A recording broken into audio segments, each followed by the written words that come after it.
udah disebutin sama Rama, jadi gue mau cerita sedikit. Gue tuh, dari SMA, swasta di Timika, Papua, namanya Shining Stars gitu. Jadi waktu gue masuk UI bener-bener gue nggak ada temen dari satu sekolah yang sama, bahkan, dari sekolah gue nggak ada yang pernah masuk UI. Jadi gue bener-bener nggak punya gambaran sama sekali. Nah, kenapa gue bisa sampai megang, sebanyak ini kepanitiaan dan bisa ikut organisasi karena, menurut gue mencoba melakukan secara maksimal di setiap kesempatan yang gue punya gitu.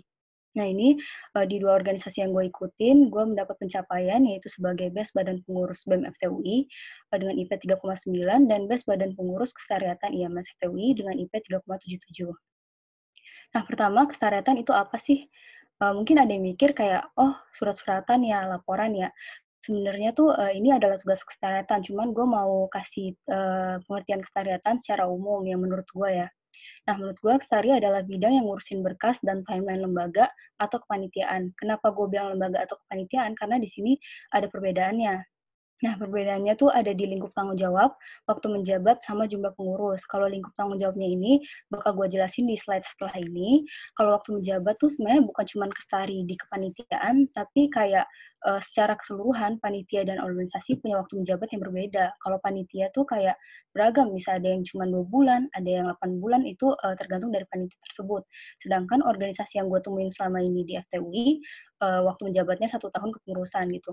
Nah, terakhir jumlah pengurus. Di sini menurut gue cukup menarik karena kalau di panitia jumlah pengurusnya itu cuman ada sekretaris umum dan wakil sekretaris umum gitu. Sedangkan kalau di organisasi ada kepala bidang kesekretariatan dan wakil kepala bidang serta punya staf. Nah, stafnya ini terserah mau berapa, 6, 8 atau 11 ya udah tergantung kebutuhan gitu. Nah, saya kira ngapain aja sih? Pertama tuh ngurus timeline. Timeline ini ya plotting kegiatan-kegiatan organisasi atau panitia kalian gitu. Nah, sebenarnya sekret tuh, cuman bantu koordinasiin dan rapihin, sisanya ya udah dimasukin sama bidang lain atau sama project officer-nya gitu. Kedua, database pengurus. Ini sih sebenarnya untuk panitiaan sama organisasi sama aja. Jadi kalian bakal buat Google Form, isinya kayak nama, tempat tanggal lahir, alamat, dan informasi-informasi lain yang dibutuhkan gitu. Nah, link Google Form ini bakal kalian share gitu ke grup besar mungkin, dan bakal diisi oleh pengurus. Nah, kan ada respons di spreadsheet gitu. Nah, kalian tinggal rapihin aja sebenarnya. Yang ketiga, surat menyurat. Di sini ada perbedaan di panitia dan organisasi. Kalau organisasi misalnya, gue sebagai BP IMS, gue pegang bidang ITEK. Ya udah, gue ngurusin surat ITEK doang gitu. Sedangkan gue misalnya sebagai sekretaris umum OIM UI gitu. Ya udah, gue ngurusin semua surat yang dibutuhkan oleh OIM UI. Nah, mungkin kelihatannya, oh semua surat banyak banget ya. Sebenarnya enggak, itu tergantung kebutuhan gitu. Mungkin aja butuhnya cuma satu, mungkin aja butuhnya cuma dua gitu. Nah, ini sebenarnya nggak susah banget karena udah ada template, jadi kalian tinggal isi bagian yang perlu diubah. Yang keempat ada proposal. Proposal ini cuman gue temuin di panitia, jadi sebelum kepanitiaan kalian berjalan, ada pengumpulan proposal gitu. Buat apa? Itu buat perizinan panitia kalian, bisa dijalankan atau enggak. Nah, sebenarnya ini banyak dikerjakan oleh project officer, operasional, atau untuk RAB-nya biasanya diinput oleh kebendaharaan. Nah, sekretaris cuman koordinasiin, terus cuman, menyerahkan ke pihak yang bersangkutan. Yang kelima, laporan pertanggungjawaban. Ini juga gue temuin di panitia dan organisasi.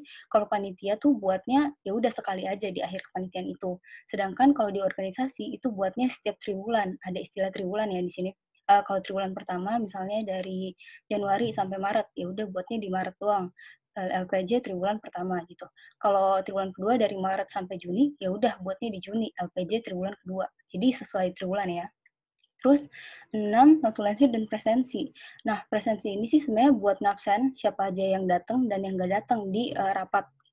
Nah, ketika yang nggak datang ini nggak hadir rapat, jadi dia ketinggalan informasi dong. Nah, notulensi ini berguna buat disebarkan agar tidak ketinggalan informasinya. Jadi kalau di panitia, gue melakukan notulensi buat panitia inti dan buat rapat pleno. Sedangkan kalau di lembaga, ya udah gue sebenarnya cuma minta notulensi dan presensi dari sekretaris bidangnya gitu. Yang ketujuh ada pendataan barang. Pendataan barang ini cuma di organisasi sih selama ini. Jadi kayak misalnya BEM FTUI punya bola basket, dipinjam sama Departemen Olahraga jam 1 siang. Jadi udah kalian nulis Departemen Olahraga pinjam bola basket jam 1 siang oleh penanggung jawab siapa. Jadi ketika barang tersebut misalnya hilang atau rusak, kita tuh tahu mau minta pertanggungjawaban ke siapa gitu. Ke-8, oprek pengurus. Ini sih tergantung dari arahan. Kenapa gue bilang tergantung? Karena ya udah kalian cuma ngedata siapa aja yang daftar ke kepanitiaan atau lembaga kalian gitu. Nah, contohnya gue di OMUI, gue sebagai sekretaris kan, tapi gue nggak ngurus oprek pengurus. Karena apa? Karena di OMUI itu punya divisi registrasi. Jadi kalau udah ada registrasi, ngapain lagi gue ngurus oprek gitu. Sebenarnya ini tergantung banget. Nah, 9 ada raker. Raker ini kayak rapat kerja di awal kepengurusan di organisasi. Jadi kalian kayak maparin gitu bidang kalian tahun ini mau bawa apa. Dan kayak biar warga juga tahu apa yang kalian targetkan gitu. Kalau pleno sama hampir mirip kayak raker, cuman bedanya itu untuk internal lembaga kalian. Jadi antar bidang menyebutkan proker dia dan udah bidang lain menanggapi dan memberi masukan gitu. Kalau hearing ini di akhir triwulan biasanya dan ini buat mempertanggungjawabkan apa yang sudah kalian janjikan di awal. Jadi kalian tuh bukan sekedar menjabat, tapi ada yang bisa kalian pertanggungjawabkan gitu. Nah, ini ada plus, yaitu internal lembaga. Kenapa gue bikin plus? Karena gue cuma ngurus di IMS FTUI gitu. Sini gue nanya-nanya kabar lembaga gue, kerjain apa aja, ada kendala atau enggak. Dan gue juga bikin birthday greeting gitu. Kayak misalnya hari ini, misalnya gue pegang IPTEK, terus IPTEK punya anggota namanya Selena. Dia ulang tahun hari ini. Udah gue nyari foto dia, gue hias-hias, nanti malam gue kirimin ke grup besar. Biar siapa aja yang mau ngucapin, boleh ngucapin. Jadi ini menurut gue masuk ke internal lembaga. Nah, asumsi kalian setelah gue menjelaskan tadi, mungkin ada yang mikir, oh Kestari koordinasi doang ya, kok gampang sih? Atau ada yang mikir, oh Kestari bosan kali ya? Sebenarnya tuh enggak sama sekali karena menurut gue kerjanya tuh nggak ribet gitu. Karena ya udah ada template dan kalian tinggal koordinasi dan rapihin. Bener-bener segampang itu menurut gue ya. Nah, kedua, Kestari ini sebagai kuncian lembaga. Misalnya kan dia buat timeline. Ya udah, kalau misalnya lembaga tersebut tidak memasukkan acaranya ke dalam timeline, bisa jadi acara tersebut tidak bisa jalan karena ya udah nggak ada yang mengingatkan gitu. Misalnya proposal buat panitia. Kalau misalnya nggak ada proposal di awal, mungkin saja mustahil buat panitia itu berjalan gitu. Jadi menurut gue, Kestari adalah kuncian lembaga atau panitia. Nah, yang ketiga bisa sambil rebahan. Kenapa gue bilang kayak gini? Coba gue kasih ilustrasi ya. Sarpras atau enggak operasional. Kalau mereka mau menjalankan sesuatu, mereka harus survei dong ke lapangan. Maksudnya harus kayak letaknya di mana, bakal bangun tenda misalnya di mana gitu kan. Nah, itu kan nggak bisa diam dong di rumah ya. Sedangkan kalau Kestari, misalnya buat surat, ya udah nunggu permintaan dan tinggal ngedit-ngedit di format surat itu. Nah, yang keempat udah ada template kayak yang tadi gue bilang, proposal ya udah tinggal masukin aja kan. Yang kelima jadi pengurus inti. Ini sebenarnya cuma buat di kepanitiaan. Misalnya tadi kan gue bilang sekretaris di panitia nggak punya staff kan. Nah, jadi sekretaris kalau misalnya kalian jadi sekretaris di panitia, kalian tuh langsung jadi sekretaris umum atau enggak wakilnya gitu. Jadi pengurus inti dan bakal ngebantu banget di CV kalian. Nah, terakhir karena 5 poin ini menurut gue kerja di sekretaris sangat nyaman gitu. Nah, benefit kalau ikut Kestari apa sih? Sebenarnya ini yang gue dapetin selama gue ikut Kestari. Jadi kalau kalian bekerja secara maksimal, kalian bisa mendapatkan tips and trick seperti tata bahasa, time management, software. Kenapa gue bilang tata bahasa? Karena ya udah kalian kan ngurus surat, ngurus proposal gitu kan. Jadi kalian juga harus pakai bahasa Indonesia yang baik gitu dan bakal berguna banget buat kalian kuliah nanti, misalnya buat makalah atau apa, bisa lebih terstruktur juga gitu. Nah, time management ini dari mana? Ya udah dari tadi kalian ngurus timeline. Kalian kan ngurus timeline organisasi atau kepanitiaan. Tapi kalian juga bisa nerapin itu ke timeline kehidupan kalian. Misalnya hari ini gue ada kelas jam 1 siang sama jam 4. Nanti malam gue ada rapat. Ya udah, gue sebagai kestari di organisasi dan sebagai akademisan, gue melis apa aja yang harus gue lakukan. Jadi gue nggak pernah miss sesuatu karena gue lupa gitu. Yang terakhir ada software. Kenapa gue bilang software? Kan sebagai kestari kalian pakai Microsoft Word, atau enggak Excel, atau enggak fitur-fitur Google kayak Google Form, Google Drive gitu-gitu kan. Nah, menurut gue ini bakal berguna banget dan bisa jadi poin plus banget pas kalian kuliah nanti atau, bahkan sampai kalian lulus nanti gitu. Sekian sih dari Kestari. Ram. Oke, makasih banget Leslie atas pemaparannya. Yang mau nyatet dulu aja ya apa yang udah disampaikan. Kalau gitu kita langsung lanjut ke kebendaraan oleh Bang Adit.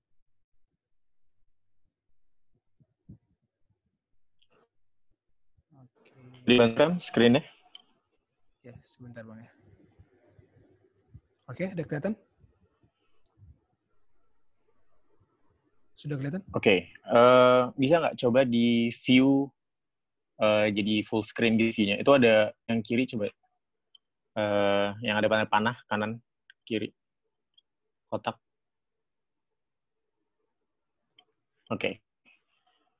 Jadi halo semuanya, perkenalkan lagi, nama gue Aditya Fahri, Teknik Perkapalan Angkatan 2015. Jadi gue bakal jelasin kalian tentang kebendaraan, atau gue bakal bilang kalian akan gue ajari mindset kebendaraan, yaitu tentang manajemen keuangan dari sebuah organisasi dan atau kepanitiaan.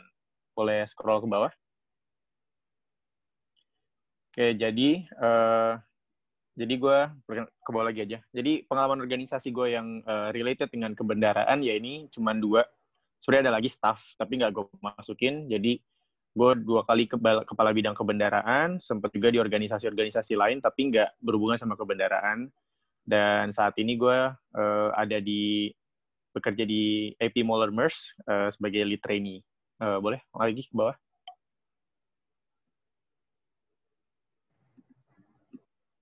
Ram boleh rada zoom out dikit nggak kali ya, biar kelihatan satu screen gitu. Oke, gitu aja deh.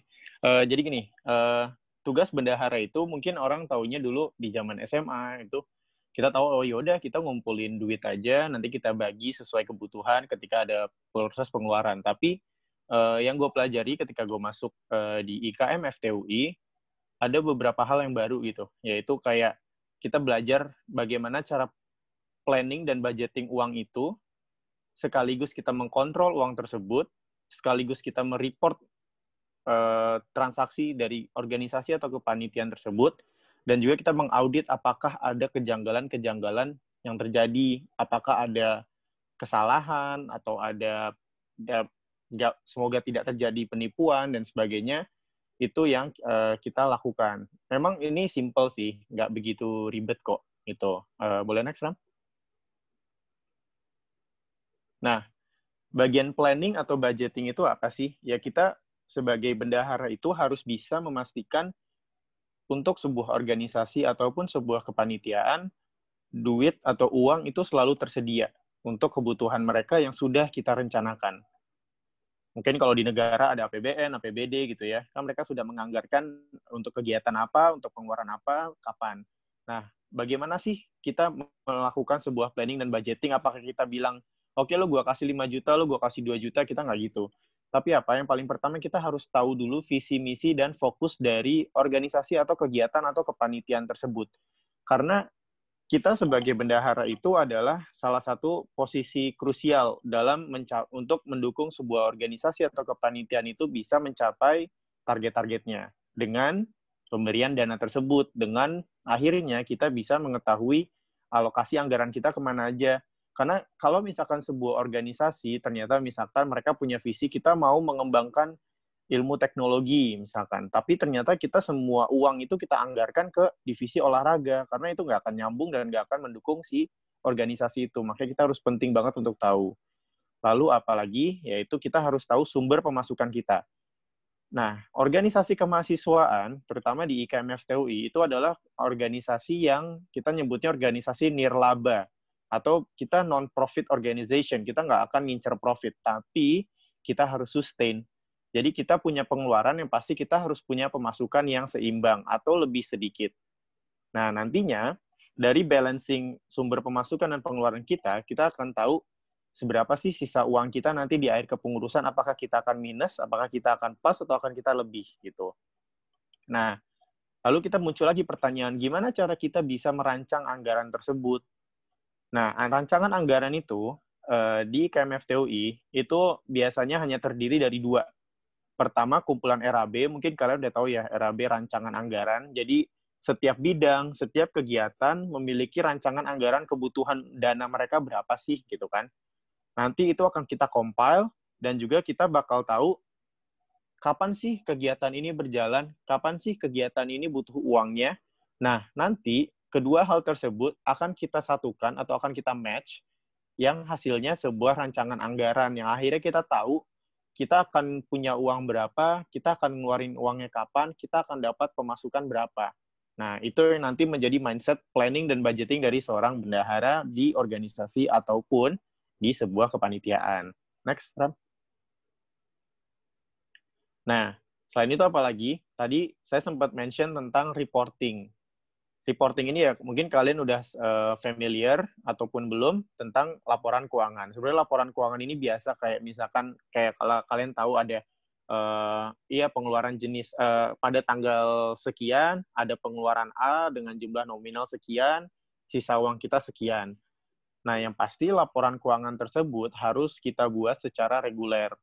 Jadi kita nggak mungkin dong bikin laporan keuangan itu kan 2 minggu, besoknya sebulan sekali, besoknya 3 bulan sekali, besoknya 6 bulan sekali. Enggak, tapi kita harus bikin secara reguler, apakah mingguan, apakah bulanan, apakah 2 minggu, gitu-gitu. Nantinya, laporan keuangan itu kita akan tahu kondisi kita saat ini, kondisi keuangan kita, kondisi keuangan organisasi, kondisi keuangan kepanitiaan ini seperti apa. Dan kita juga bisa melakukan check and balances dengan rancangan anggaran yang kita rencanakan sebelumnya. Apakah ada perbedaan dari sisi pengeluaran ataupun pemasukan? Kalau ada perbedaan, kenapa tidak sesuai rencana? Itu bisa kita analisis lagi. Kenapa sih tidak sesuai? Apakah memang ada perubahan rencana? Atau jangan-jangan ada yang aneh gitu. Nah, itu fungsinya kita melakukan reporting secara reguler. Tuh, next, Ram.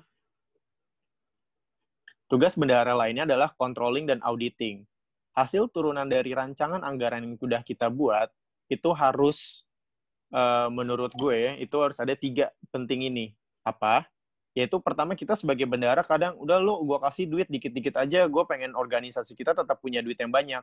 Tapi buat apa kita punya duit banyak kalau ya udah kegiatan kita nggak jalan karena kita ngasih duit terlalu dikit.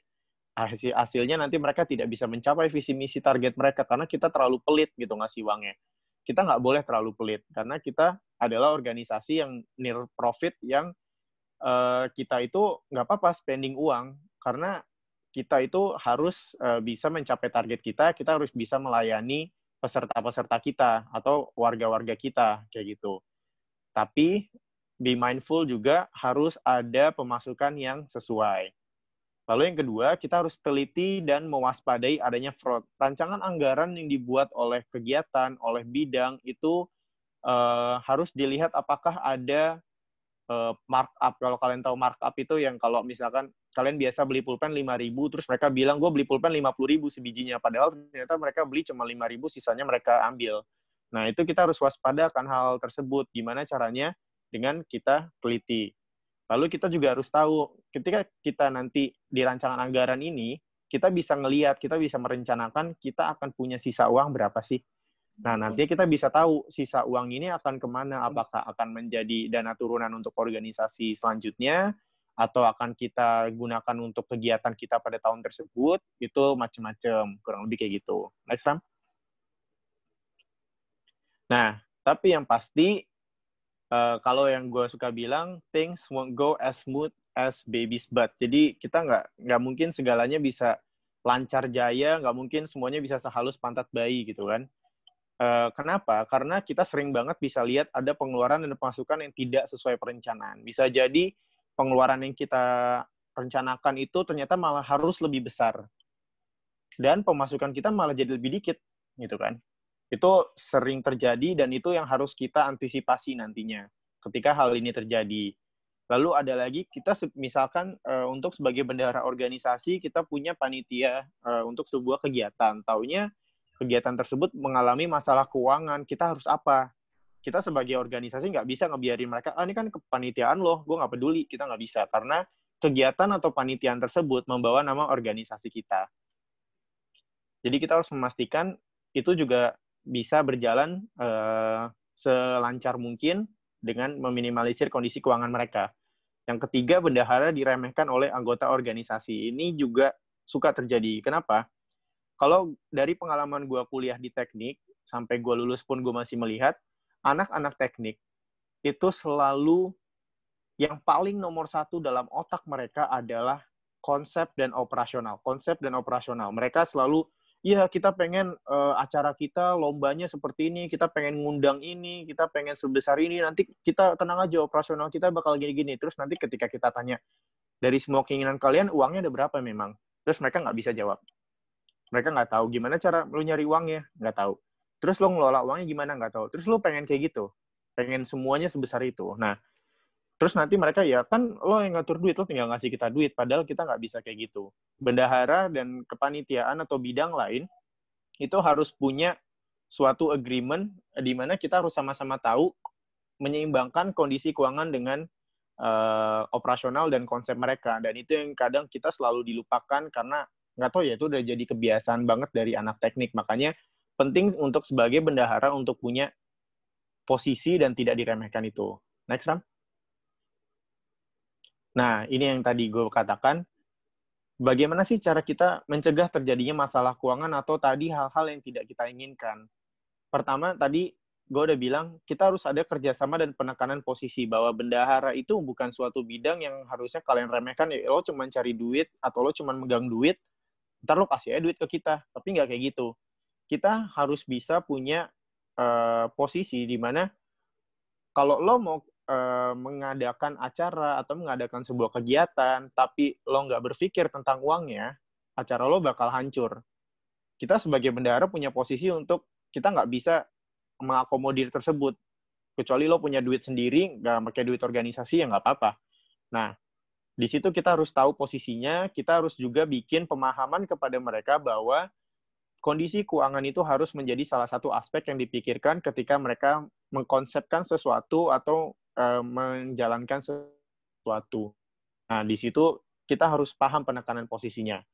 Lalu yang kedua adalah, gue nyebutnya sebagai controlling keuangan. Controlling keuangan ini gimana sih? Mungkin dulu di SMA atau misalkan zaman mungkin yang kita tahu, oke, pokoknya kita udah bikin RAB sekian, terus ntar ya udah tunggu hari H aja. Hari H nanti kita kasih duitnya. Padahal sebelum hari H atau dari hari konsep pertama sampai menuju hari H di tengah-tengah, itu biasanya ada isu-isu, ada masalah-masalah yang sering terjadi.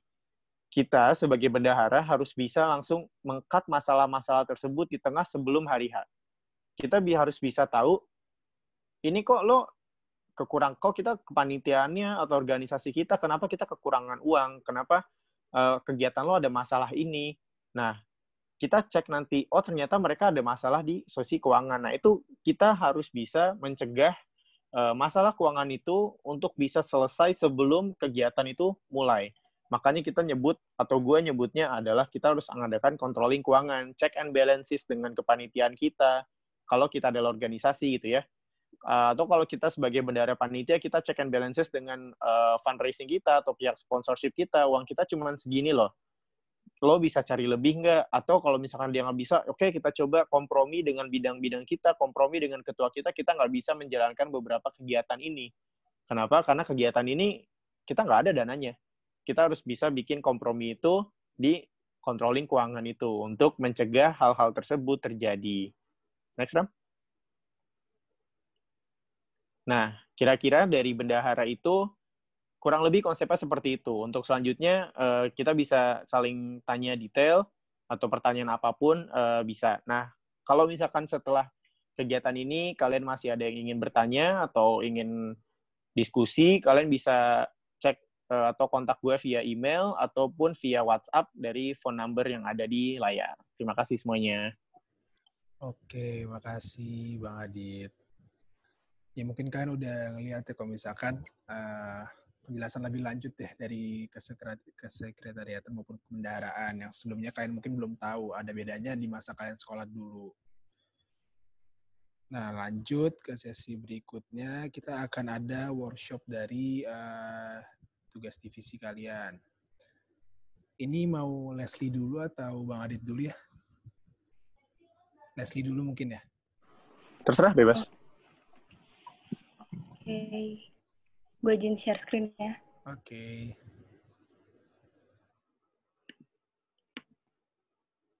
Nah, nih ada, pertama gue mau jelasin dulu contoh proposal.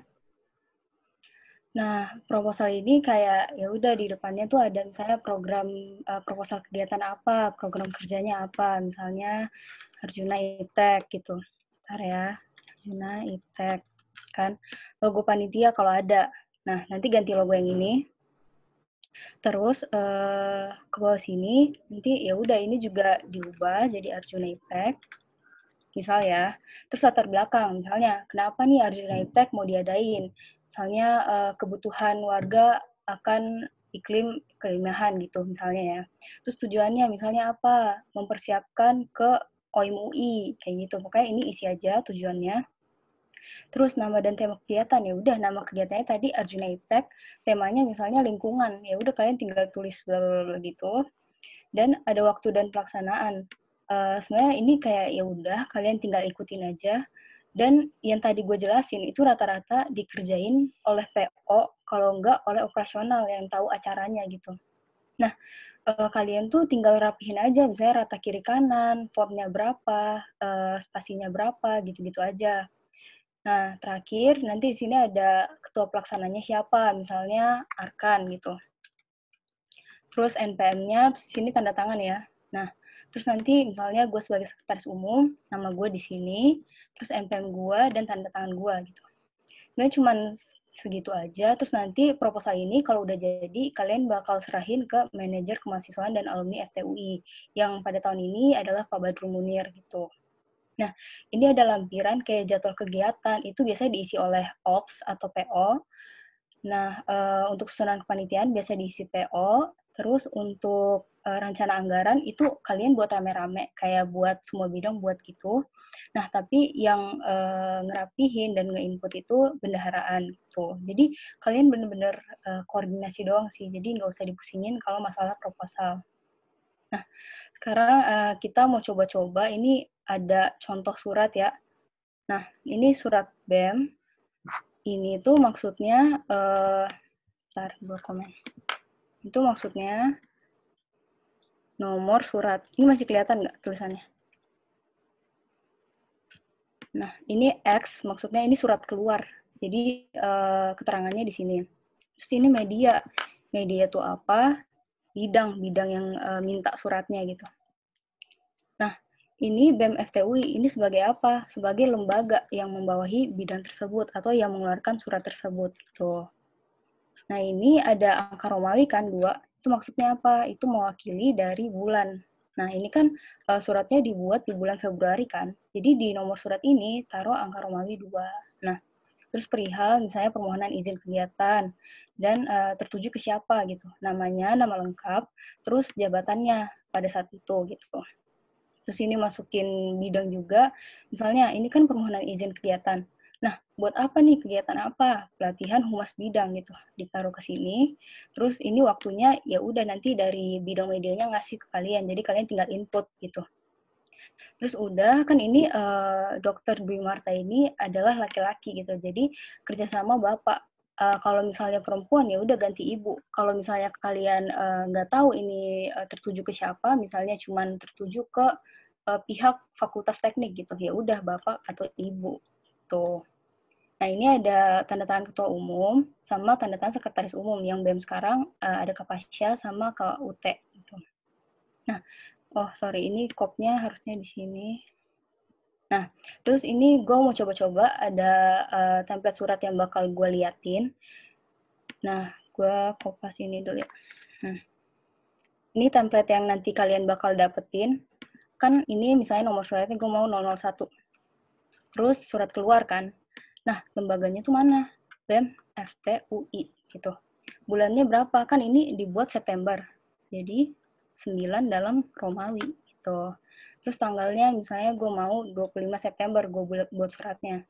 Terus kalian tuh beneran tinggal ubah-ubah yang merah gitu loh guys. Nah, ini misalnya nama yang tadi. Nah, gitu kan. Terus jabatan. Beneran cuman kayak gini kerjaan buat surat gitu. Jadi kalian nggak perlu mikir ini ribet. Nah, kami lembaganya apa? Badan Eksekutif Mahasiswa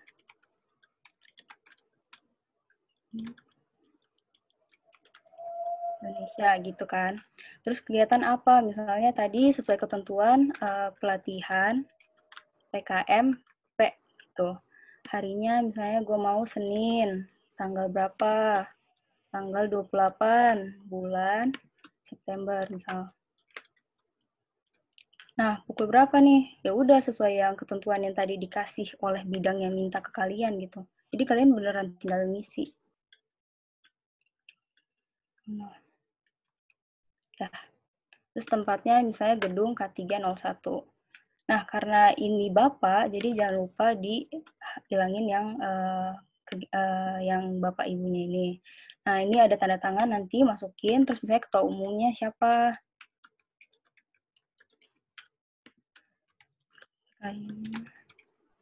Gitu. Sebenarnya gitu aja sih kalau kalian buat surat nanti. Tapi harus perhatiin ya, ini tuh pakai Romawi, bukan pakai angka biasa. Itu doang sih.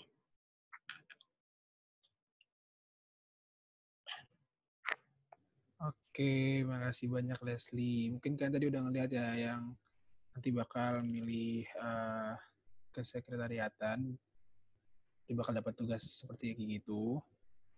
Sekarang bakal lanjut workshop dari kebendaraan oleh Bang Adit.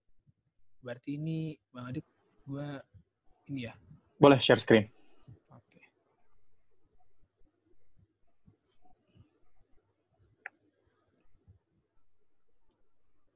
Oke.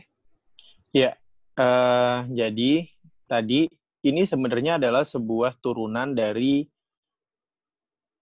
konsep berpikir seorang bendahara gitu ya. Kita tadi berdiskusi tentang adanya planning, adanya budgeting gitu ya. Nah, di sini, di sebelah kiri kalian bisa tahu, sebelumnya sorry, ini adalah rancangan anggaran sebuah organisasi dalam satu periode kepengurusan. Nah, di sebelah kiri ini kalian bisa tahu kegiatan-kegiatan yang ada di organisasi tersebut, ya kan? Kegiatannya, terus kegiatan itu deskripsinya seperti apa, waktu pelaksanaannya kapan, terus mereka jenis pengeluarannya apa, kurang lebih kayak gitu. Nah, nantinya kalau di kanan, boleh digeser ke kanan, di setiap kegiatan tersebut akan ada eh, anggaran yang mereka butuhkan, pengeluaran-pengeluaran yang akan mereka keluarkan, gitu ya. Nah, kalian di sini tadi seperti yang udah kita diskusikan, adanya planning dan budgeting itu memastikan bahwa setiap kegiatan ini memang sudah dijadwalkan secara operasional dan secara keuangannya. Kapan sih kita ngeluarin uang untuk kegiatan ini? Kapan sih kita mendapatkan pemasukan untuk mensupport kegiatan ini?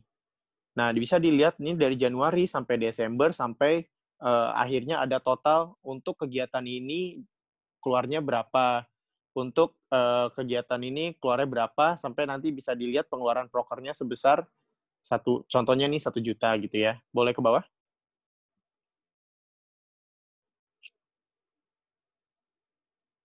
Nah, di sini coba ke kiri lagi, kalian bisa tahu berapa sih total uang yang akan kalian keluarkan sebagai bendahara kepada organisasi dalam setiap periodenya. Periodenya maksudnya adalah periode bulan.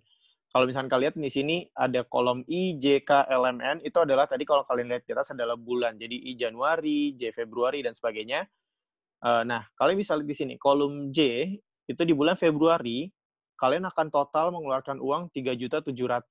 Kurang lebih gitu ya. Terus nanti di K itu kalian bisa ngelihat, oh total pengeluaran gue 1.400.000. Nah, boleh di-scroll ke kiri, Ram? Nah, di kiri ini kalian punya sebutannya ditotalin lagi dari setiap bulan sampai akhirnya per 3 bulan total pengeluaran kalian berapa, per semester berapa, per tahunan berapa. Kenapa sih kita harus sedetail itu sebagai bendahara? Karena kita harus tahu, kita harus memastikan bahwa uang yang akan kita keluarkan untuk mensupport kegiatan-kegiatan kita itu ada uangnya dan kita nggak dalam kondisi minus. Makanya kita harus tahu pos-pos pengeluaran kita. Coba ke kanan, Rem. Ke kanan terus. Nah, di sini ke atas coba. Nah, tabel di sebelah kanan ini, coba atas lagi, terus ke kanan lagi. Nah, di sini adalah pemasukan kita. Jadi, kita udah punya tadi sebelah kiri tabel pengeluaran kita berapa. Nah, kita kan organisasi near profit ya, kita nggak, atau non-profit organization, kita nggak punya selalu bisnis di mana kita selalu punya uang. Jadi, kita punya pos-pos pemasukan yang cukup tetap gitu ya. Kita sudah merencanakan pemasukan ini dan kita akan mengusahakan pemasukan ini. Nah, di sini kita bisa lihat di setiap bulannya kita akan dapat pemasukan berapa gitu kan. Baik untuk kegiatan tersebut ataupun dari apa sebutannya ya, dari sumber-sumber lainnya. Jadinya kita bisa memastikan bahwa kegiatan kita itu akan selalu ada uangnya dan tidak akan terjadi minus. Makanya tadi kita penting untuk memastikan si anggaran ini yang sudah kita tuangkan dalam satu file Excel dari hasil berpikir kita, dari hasil concepting kita, bahwa uang itu sudah tertata rapi, mereka sudah punya pos-posnya, setiap bidang punya hak untuk dapat uang berapa, dan kita harus punya uang berapa untuk mensupport mereka. Gitu ya, kurang lebih. Nah, kalian pun makanya tadi kita diskusikan bahwa adanya controlling keuangan itu juga itu kita bisa merencanakannya dari rencana anggaran ini. Kalau bisa kalian lihat, ada beberapa organisasi yang start di ada beberapa kegiatan yang start di bulan Februari, Maret, April, Mei, Juni, dan sebagainya. Ada yang anggarannya besar, ada yang anggarannya kecil. Nah, kalian bisa melakukan check and balances dengan kegiatan tersebut, dengan bidang tersebut, sebelum dari kegiatan tersebut dilaksanakan. Misalkan 1 bulan, 2 bulan, untuk memastikan kondisi keuangan kalian aman, mereka juga punya punya penganggaran yang pas. Kalaupun mereka punya sumber pemasukan lain selain dari kas lembaga kita, misalkan kegiatan ini besar, terus mereka membutuhkan adanya sponsorship, kalian juga bisa di situ melakukan check and balances apakah sponsorship yang mereka targetkan itu sudah mereka capai sesuai dengan perencanaan mereka yang ada di Excel ini. Itu pentingnya, makanya sumber mindset berpikir kita itu paling penting dituangin ke Excel, itu suatu hal yang gampang untuk menjadi satu file Excel gitu. Itu sih kurang lebih dari workshop ini. Kurang lebih nanti kita bisa diskusi di tanya jawab. Oke, makasih banyak Bang Adi untuk workshopnya. Oke, kalau gitu kita langsung masuk ke sesi tanya jawab aja ya sekarang. Mekanismenya gini aja. Yang mau bertanya boleh tulis di kolom chat. Kalau misalkan tulis nama _ tanya gitu ya.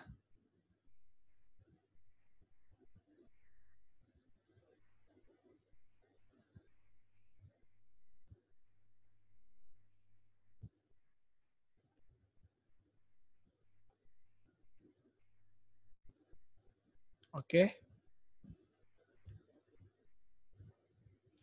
Oke. Kalau gitu kita 3 pertanyaan dulu ya kalau gitu dari sekarang. Boleh untuk Macy perkenalkan diri dengan depth-nya. Oke, selamat siang semuanya. Nama saya Macy Deswin Mulia dari Departemen Teknik Kimia. Saya mau bertanya buat Kak Adik di kebendaraan. Kalau di kebendaraan ini, setiap uang yang dipakai itu harus kumpulkan bond nggak ya, Kak? Soalnya aku pernah ikut kebendaraan dan itu kayak susah banget gitu untuk teman-teman itu ngumpulin bond dan nginget tempat kayak naruh bondnya gitu, Kak. Makasih, Kak. Oke. Enaknya untuk pembicara ditampung dulu atau langsung dijawab ya? Ditampung boleh. Oke, ditampung dulu aja. Oke. Lanjut ke Ferin Valentina. Dipersilakan. Selamat siang, Kak. Saya Ferin Valentina Darmawan dari Departemen Teknik Sipil. Izin bertanya. Saya waktu itu pernah jadi bendahara 1 di suatu kayak acara besar di sekolah saya. Dan kadang yang seperti kakak bilang tadi, banyak kebutuhan, banyak kemauan dari para koordinator, juga para siswa yang sebenarnya nggak bisa dipenuhi sama budget kita, sama uang yang kita punya. Dan udah cari dana pun, kayak perencanaan itu terlalu melampaui budget kita. Dan sampai udah negosiasi segala macam, akhirnya nggak menemukan titik temu, dan kita memutuskan untuk mengundur acaranya. Nah, kalau dari kakak sendiri, apa pernah kayak negosiasi sampai nggak ketemu antara kebutuhan sama budgetnya, dan apa acara itu diundur atau tetap dilaksanakan dengan mengurangi budget di segala aspek? Dan kalau misalnya diundur, itu kan harus mengubah proposal. Apa sebaiknya diundur atau menyesuaikan dengan budget yang ada? Terima kasih, Kak. Oke, makasih Feren atas pertanyaannya. Lanjut ke Anggit Diasaditya. Selamat siang, Kakak. Saya Anggit Diasaditya dari Departemen Teknik Metalurgi dan Material Angkatan 2020. Saya ingin bertanya soal kebenaran. Tadi sempat dibahas bahwa dalam memberikan dana kita tidak boleh pelit. Saya ingin bertanya, bagaimana cara optimal untuk mengalokasikan dana terhadap proker atau kebutuhan sehingga dana tersebut optimal, tidak pelit atau tidak berlebih. Dan kalau berkurang dan sempat terdapat berlebih di dana, bagaimana cara yang baik untuk memanfaatkannya? Terima kasih. Oke, mungkin 3 dulu aja ya. Boleh Bang Adit langsung jawab atau butuh waktu berpikir? Oke, boleh. Nggak usah waktu. Siap. Pertama ya, apakah perlu bond? Itu udah pasti. Tadi seperti yang gue sampaikan, kita harus mengantisipasi adanya fraud atau penipuan gitu ya. Dan gimana dari laporan keuangan kita lihat apakah ada perbedaan dan sebagainya. Tapi untuk dalam proses laporan keuangan kita, apalagi yang menggunakan dana kita, itu harus banget adanya sebuah bukti pembayaran atau bukti pengeluaran. Bukti pengeluaran itu berbentuk apa? Berbentuk bond, berbentuk invoice, berbentuk kwitansi yang mengatakan bahwa pembayaran ini legit. Pembayaran ini bukan sebuah penipuan yang masuk ke kantong mereka akhirnya. Nah, jadi intinya adalah itu sangat-sangat perlu gitu. Karena kita bakal bond basis gitu. Kita semua berdasarkan bukti-bukti pembayaran. Itu yang nanti akan kalian lakukan kalau jadi bendahara di teknik terutama ya. Lalu pertanyaan kedua tentang kalau perencanaan kita terlalu idealis, terlalu melampaui budget gitu ya. Kalau tadi pengalamannya dimundurin. Kalau dulu di teknik pernah kayak gitu.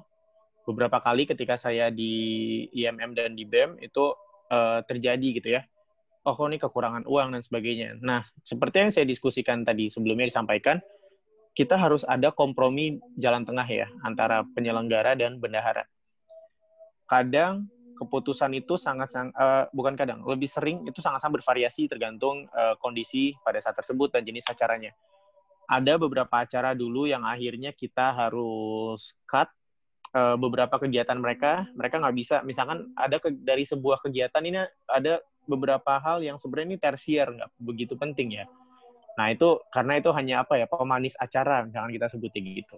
Itu kita ini kalian nggak bisa nih, harus di-cut gitu ya. Di-cut. Jadinya acaranya nggak mundur gitu ya.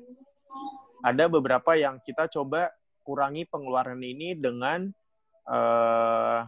misalkan mereka minta kita harus beli barang ini, padahal kita nggak perlu beli barang ini. Kita bisa kok nyewa, kita bisa meminjam dari panitia yang punya misalkan. Jadi kita coba lihat mana yang bisa kita cut, mana yang kita bisa cut, itu sampai akhirnya nanti bisa ketemu, ternyata masih visible untuk dijalankan gitu ya. Kalau memang harus dimundurkan, yaitu harus menjadi keputusan bersama ya. Apakah mereka siap konsekuensi dimundurkan, apa aja sih yang dapat menyebabkan kalau ini dimundurkan gitu ya. Itu kompromi lagi, tapi kita sebagai bendahara, inti dari case ini adalah kita harus bisa menyamakan persepsi semua orang bahwa kegiatan ini nggak bisa nggak ada uangnya. Nah, kita cari jalan tengahnya di situ. Ada macam-macam solusinya tergantung tiap acara. Ada yang dulu bahkan sebuah kegiatan ini nggak punya uang untuk satu hal yang sangat krusial. Nah, akhirnya kita sebagai organisasi menawarkan, yaudah kita coba pinjemin uangnya dari dana organisasi kita yang berlebih, kita pinjemin agar kegiatan ini bisa berjalan sesuai waktunya. Nanti mereka bisa membalikannya ketika selesai acara, karena biasanya acara-acara ini yang punya sponsorship dibayarkannya di akhir, atau ada beberapa mereka punya uang yang nanti masuknya telat dan itu akhirnya bisa kita pinjemin dan sebagainya. Seperti itu contohnya.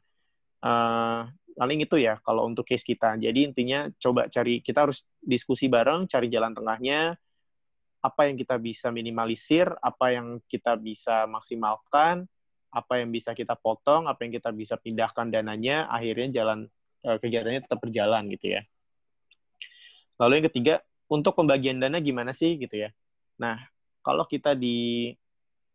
gue coba kasih case untuk organisasi kita sebagai organisasi ingin memberikan uang untuk kegiatan-kegiatan yang ada di organisasi tersebut. Hal yang bakal gue lihat adalah sumber pemasukan dari organisasi ini. Dari bidang. Misalkan kita punya uang 50 juta untuk satu kepengurusan gitu ya. Ternyata kita kebutuhan dana kita itu lebih dari 50 juta. Nah, nanti pas dilihat lagi, ternyata ada beberapa kegiatan-kegiatan yang berbentuknya eksternal gitu ya. Misalkan kayak pentas seni atau misalkan kegiatan misalkan ngadain konser atau lomba yang mengikutkan dari luar gitu ya. Ada banyak partisipasi. Itu kita ternyata ini bisa celah untuk sponsorship loh gitu kan. Ya udah, kita nggak mungkin dong ngasih semuanya ke sini gitu kan. Ini ada sponsorship, ya udah kita bantu untuk pengeluaran primernya aja. Misalkan ternyata pengeluaran primernya 5 juta gitu, sisanya bisa sponsorship kok. Oke, 5 juta buat kalian. Terus ntar dilihat lagi ada kegiatan-kegiatan yang ternyata ini kegiatan yang krusial. Krusialnya kenapa? Seperti yang tadi gue sampaikan, ini adalah kegiatan untuk menunjang visi misi dan mencapai target organisasi. Misalkan organisasi ini punya target bahwa oke, gue mau organisasi kita ini bakal merayakan atau melaksanakan segala hal tentang ilmu pengetahuan dan teknologi. Berarti ilmu pengetahuan dan teknologi itu akan menjadi ujung tombak dari organisasi ini. Nah, itu yang akan kita dukung full berarti. Kita bakal alokasikan uang lebih banyak ke bidang itu dibanding bidang lain. Contohnya kayak gitu. Nah, nanti kita lihat lagi apakah ini ada celah menjadi sponsorship, apakah ini harus semuanya disuplai oleh kita gitu ya. Nah, di situ nanti ada akhirnya nanti kita bisa tahu kita bakal ngasih uangnya berapa, apakah kita untuk kegiatan ini akan kita bayarkan full, apakah akan kita bayarkan setengah, dan sebagainya, sampai akhirnya kita dapat alokasi kita sesuai dengan dana yang kita punya. Kurang lebih gitu sih. Semoga menjawab. Oke, makasih banyak Bang Adit atas 3 jawaban kerennya. Semoga menjawab ya teman-teman. Oke, kalau gitu dibuka lagi deh sesi pertanyaan, tapi karena tadi udah 3 pertanyaan untuk kebendaraan. Ini dibuka lagi pertanyaan untuk kesekretariatan.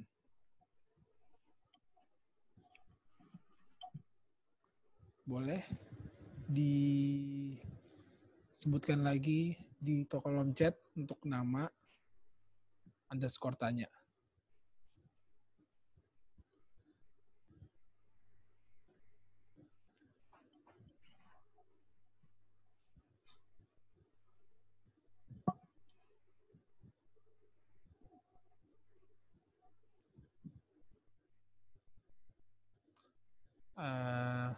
Apakah ada yang ingin bertanya?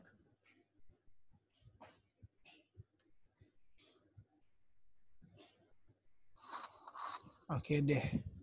Kalau gitu, kalau memang misalkan nggak ada yang bertanya, ini ada titipan dari Leslie.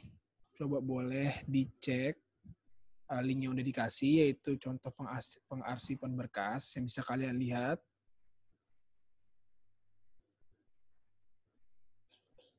Boleh dicek, misalkan emang pengen dilihat contohnya. Dan karena udah nggak ada pertanyaan lagi, mungkin kita tutup saja di acara hari ini dan kalian akan diberi tugas, yaitu tugas yang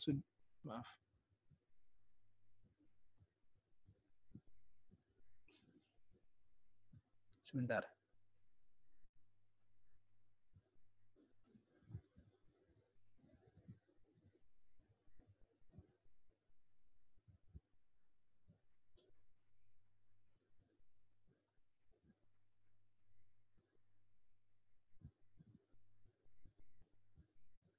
masih belum bisa ya.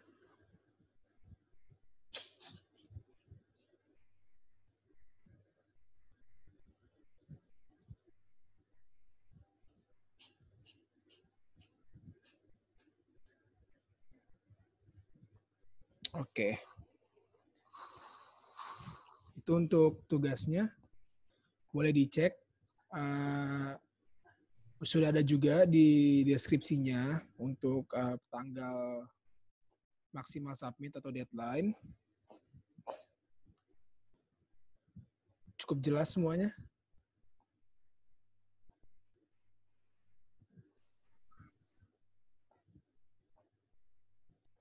Jadi kalian untuk pertanyaan, kalau misalkan udah dicek nanti akan ada pertanyaan studi kasus. Itu kalian wajib untuk menjawab kedua pertanyaan tersebut, baik dari bidang kebendaraan maupun bidang kesekretariatan. Lalu ada tugas divisi di mana kalian akan mengerjakan tugas tersebut sesuai dengan minat kalian, yaitu di sekretariatan atau di kebendaraan. Nanti itu sudah sangat jelas deskripsinya yang udah tertera di situ. Tolong dikerjain. Deadline-nya juga ada yaitu besok tanggal 27 jam 23.59. Oke. Sekali lagi terima kasih banyak untuk para pembicara, Bang Adit dan Leslie yang udah menyempatkan untuk memberikan materi. Mungkin ada 1-2 kata penutupan dari pembicara. Dari Leslie mungkin? Leslie dulu. Kalau dari gue sih, misalnya nanti kalian tertarik ke STARI, jangan lupa koordinasinya baik-baik. Terus kalau misalnya netapin target atau tanggal-tanggal pengumpulan gitu, kalian jadi ke STARI tegas aja gitu. Jadi jangan mau diundur-undur. Tuh. Terus kalau misalnya nanti kalian masuk ke STARI, semangat. Oke, makasih Leslie. Bang Adit mungkin ada? Mungkin gue nggak begitu mention tentang kebenaran. Gue cuman pengen bilang hidup perkuliahan kalian itu semua tentang pilihan. Kalian ingin memilih jadi seorang sekretaris, seorang bendahara, seorang ketua organisasi. Kalian ingin memilih belajar kuliah, fokus di perkuliahan kalian jadi seorang akademisi. Kalian ingin fokus dalam dunia penelitian. Kalian ingin fokus dalam berlomba. Itu semua adalah pilihan kalian dan itu semua pilihan tersebut tidak pernah ada yang namanya pilihan yang salah.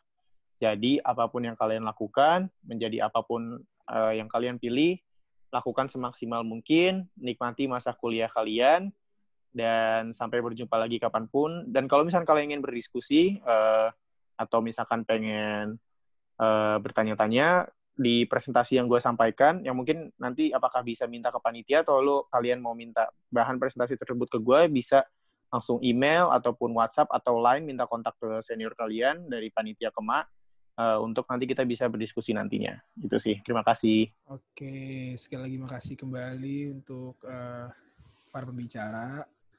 Ya saya harap di sini kalian semua, teman-teman, mahasiswa baru 2020 bisa dapat apa yang udah dikasih sama bicaranya ilmunya ya. Semoga juga kalian bisa berkontribusi untuk IKM FTU ini. Oke, mungkin itu saja dari acara hari ini. Untuk mahasiswa baru dipersilahkan untuk live room ini, tidak perlu masuk lagi ke main room. Kak, maaf, ini template surat sekretnya tidak bisa dibuka. Template surat sekre yang di mana ya? Yang dikasih ya? Oh, yang di Google Form. Oke. Oke, itu nanti kalian tunggu aja. Sementara nanti bakal saya koordinasiin sama penanggung jawabnya. Atau kalian kalau mau nunggu dulu di sini biar saya tanyain dulu ya sebentar ya.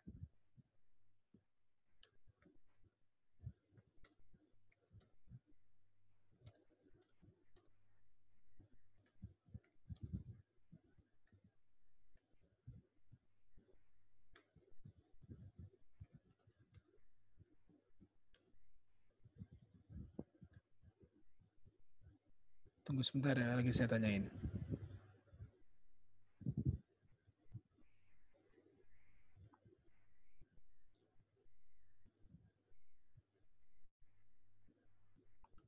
Oke.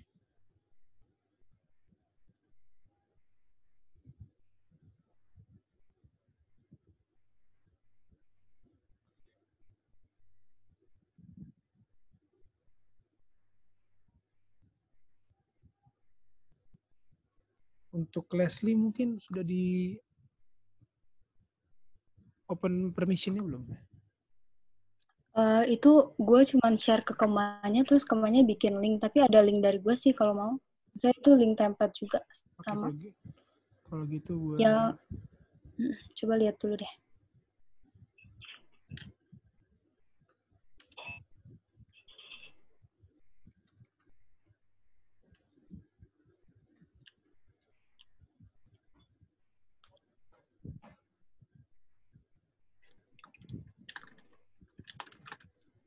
Iya, untuk pengumpulan tugasnya benar tanggal 27 besok jam 23.59. Jadi diperhatiin ya, jangan ngaret juga.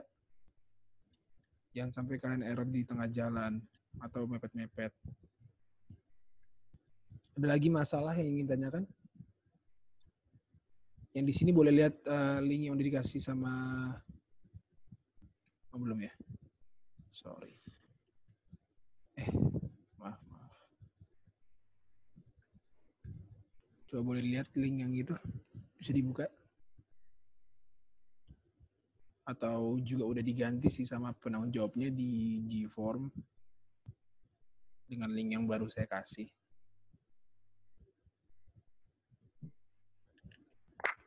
Oke.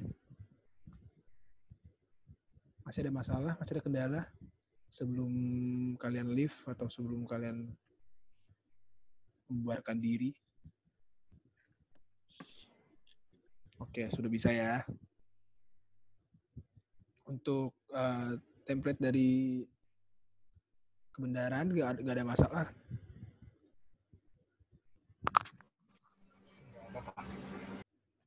Nggak ada ya? Iya, nggak ada, Kak. Oke, kalau gitu kalian sudah dipersilakan untuk leave room ini. Nggak usah balik ke main room. Makasih sekali lagi semuanya ya. Semangat mabimnya. Ikutin Makasih, aja Kak. biar aktif. Oke, makasih Kak. Terima kasih, Kak. Makasih, Kak. Terima kasih, Kak. Gimana, Kak? Terima kasih, Kak. Makasih, Kak.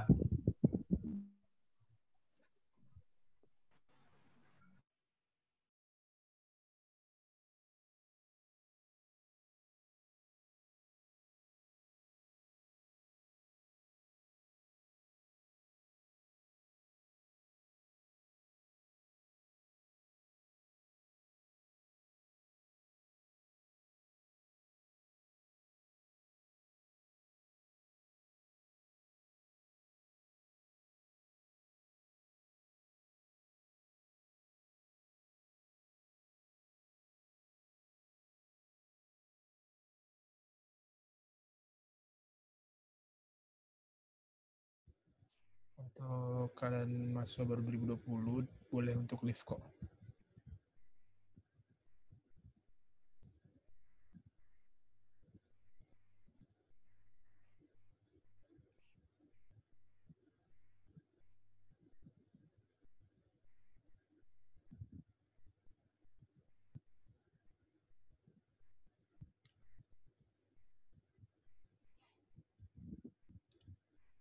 Ada Kak Kansa. Akhirnya Ram kelar. Thank you, Leslie. Kasih Leslie, Iya, keren Kak. banget. Gue boleh leave gak, Kak? Boleh. Oh, Udah kan? Eh. Udah kan? Udah. Oh, oke. Thank you, Dadah. Ala. Kita Rabbitnya pakai Zoom ini lagi. Nggak tahu, emang ketemu Eva lagi ya, astaga. Iya, ini yang Iya, ini Akmal, Eva. Evelyn, Akmal, dan Maria. Oh, Evelyn. Dipersilakan atau AFK saya. ya? Tiduran ya? Kayak Ini gua. Akmal bukan foto ya? Jadi, Ini bukan kamera ya? itu kamera. Cuman mungkin Oh. background-nya doang orangnya nggak ada. Oh, ada Lila. Gue pikir dia pakai foto gitu loh. Tau gak sih? Kayak gini nih. Iya, gue pikir dia pakai foto. Evelyn sama ini, kita balik ke main room apa gimana? Balik ke main room. Kayaknya iya deh. Coba ini gue itu dulu deh. Aduh nggak bisa di remove lagi.